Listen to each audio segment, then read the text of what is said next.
In the age of streaming, where there's so many shows to watch and everyone's got 100 different platforms to watch it on, what do you think it is about this show, outside of one of the best performances on TV, that is getting people watching it and clamouring for season 2? I have a take. I don't know if this is right, but we were actually talking about how the show is difficult to watch, and we asked our audiences. We asked a lot of them, and I think that actually, strangely, by asking a lot of the audience, they had to set 10 hours out of their lives. They had to set their phones down too. Everything was trickier, and for some reason, they responded. And I think, hopefully, we're hoping that maybe they sensed the care that was put into it, and so therefore they were generous enough to lend us their care in watching it. Kind of has changed everything. The people I've met this last year, but also the experiences that me and Richard have had and Nava and all of the cast have had together, really has been surreal. But even it's just that I remember me and my family went on holiday to Wales when it first came out, and this school group of 14-year-olds were there, and they were like, "Are you a little reindeer?" I was like, "Kind of." And then round the corner, this guy who was, I think in his 90s, was like, "Congratulations on the reindeer show." And I was like, in what world would 14-year-olds, and it had this scope of so many people had seen it. And I don't think there's been much like that really that's kind of attracted the attention of all different types of people. But I think it just shows that people are ready for kind of, complicated stories. They don't need things all the time tied up in bows and stuff. I think that people want to watch, unusual drama really, yeah.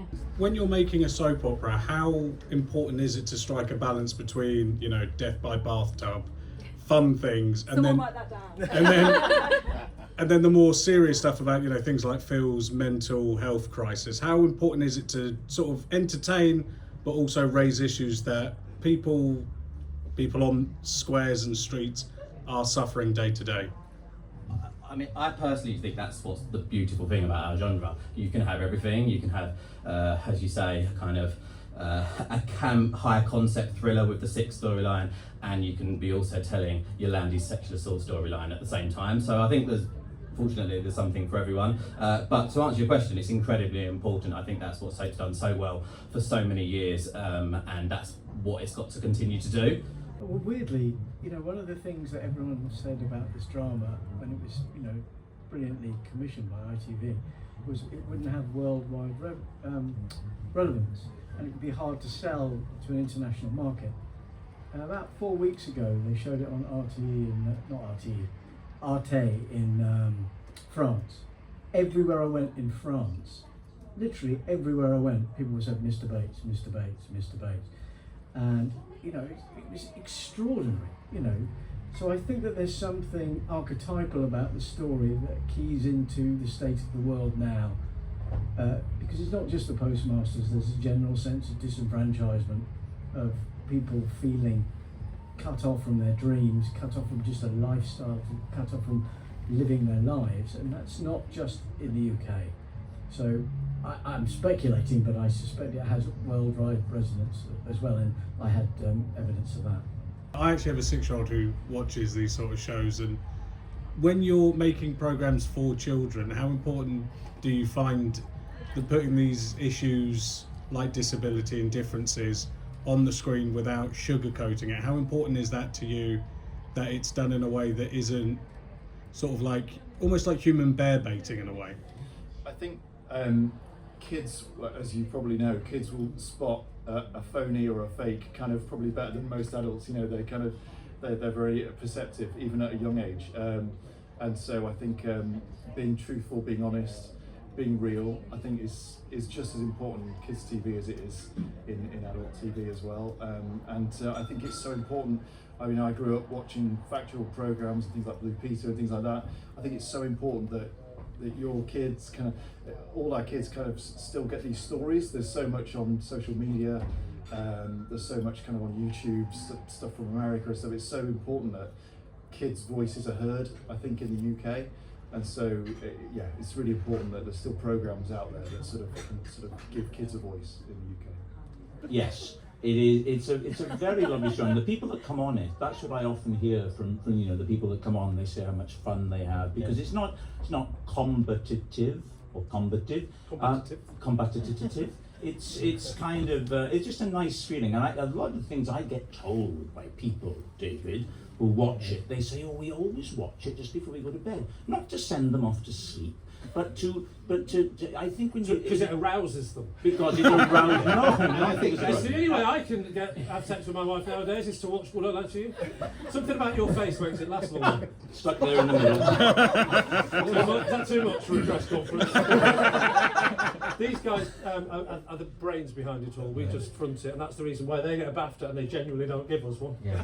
When you're making a program like this and it's about an injustice that's happened to working people, and then the public see it and demand justice, how does that feel for you guys, having made it, that the public have said we agree and we want justice for these innocent people? It's an incredible honour. We try to make films, to tell stories, to every single day bring up issues that matter to the audience. And this brilliant team, and I've got to pay tribute to Caroline Turner, who on a mad Monday afternoon planning meeting where we said we want to make this programme in 36 hours and we were starting from scratch, had the contacts with various post office or postmasters who were willing to, and she persuaded them to come on as a collective and tell their stories, and to see that resonate with the audience. And it was on the day that Rishi Sunak said that they would set up a compensation scheme, was completely transformative for us as a programme and has made us think about how we can tell stories differently in the morning. So, you know, for my first outing to do sort of a scripted comedy, you know, like a series, and to nick one of these is mental to me. So I can't believe how emotional I was when I got up there. I didn't think that would happen to me. So, you know, masculinity and all that, it's okay. I'll have a little cry now and again, have a little cry. Obviously, you've done big American stuff, killing zombies. American stuff, killing zombies. Yeah, you got pretty good at that. How important is it for you to do British dramas and British shows, and to sort of show the talent that we have here? Because the industry is in a sort of tricky situation at the moment. It's vital for me. The entire time I've been working in America, I've been working here, and it's been important for me to be working here. I'm a London boy, I'm an Englishman, and working home is always preferable to working away from home. I love my bed. So anytime I can get out and do the other thing I love, which is my job, and then come back and sleep in my own bed, I will jump at that every single time. And Mr. Loverman allowed me the opportunity to do that. It's not the only reason I did it. It's quite a good story. I mean, to be honest, I always just felt so excited by the idea that like anyone was watching the show. And I think as an actor, when the work exists sort of while you're doing it, it feels like it's happening as you're filming. So then when it comes out and people watch it, it's kind of like an added bonus. So I've always been so excited by the response. Yes, this season 3 felt like a massive kind of step up for the show, and I feel like that's just kind of continuing. So I'm excited to see the response that season 4 gets, which we're filming right now. And you know, I love that the people that watch the show enjoy it. I don't mind how many people that is, as long as the ones that do watch it love it. That's great. Obviously, the more the merrier. The people as well that I really wanted to thank was the people of Barry Island and Barry, because they were so welcoming to us, and Gavin and Stacey has become very much a part of that town now. Somebody sent me a video this morning, my cousin sent me a video of, I think it was about 30 women on a hen party, on a hen night, all dressed up as Nessa. It was the most extraordinary thing, and such a tribute and such an honour. I thought, oh my goodness, and they looked really good. I just wish I could have heard them speaking, you know, and doing the accent. But